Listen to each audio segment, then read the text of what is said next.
Bilang matinding pagtutol sa Administrasyong Marcos, maglulunsad ng malawakang protesta ang mga overseas Filipino workers sa pamamagitan ng OFW Zero Remittance Week simula March 28, 2025. Ano ang kahulugan ng kilos protestang ito at gaano kalawak ang epekto nito? Alamin sa ulat ni Anton Cero.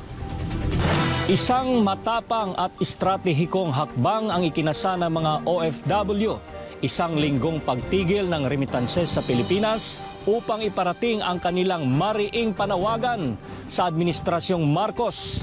Pauwiin na si dating Pangulong Rodrigo Duterte.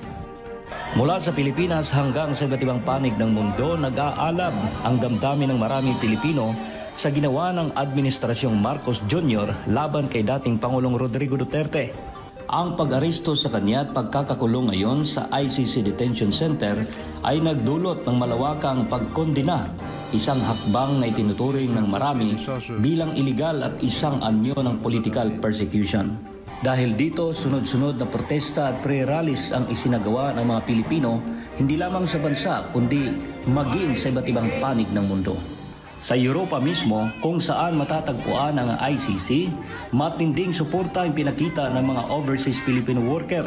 Hiling nila, pauwiin na si Pangulong Duterte sa Pilipinas. At upang idiin ang kanilang panawagan, inilunsad ng grupong Maisog Croatia ang OFW Zero Remittance Week, isang kilos protestang layong patigilin ang pagpapadala ng pera sa Pilipinas bilang malinaw na mensahe ng pagkondena sa Administrasyong Marcos. Kinumpirma mismo ng grupo ang hakbang na ito.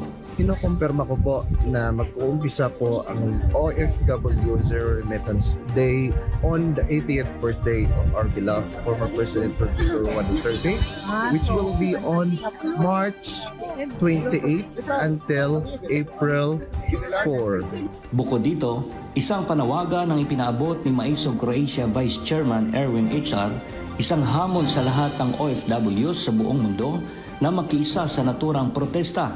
Anya, ito ang kanilang paraan upang marinig sila ni Pangulong Ferdinand Marcos Jr. at agarang ibalik sa bansa si Duterte.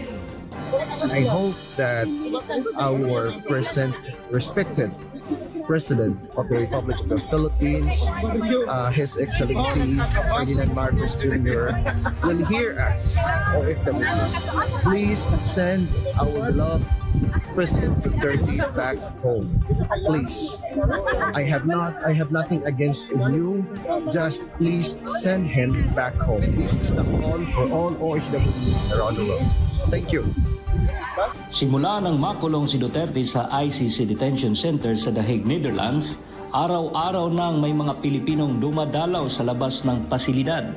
Isang malinaw at matinding mensahe sa buong mundo, hindi bumibitaw ang kanilang suporta sa dating Pangulo. Mula dito sa The Hague, Netherlands, Anton Cero, SMNI News.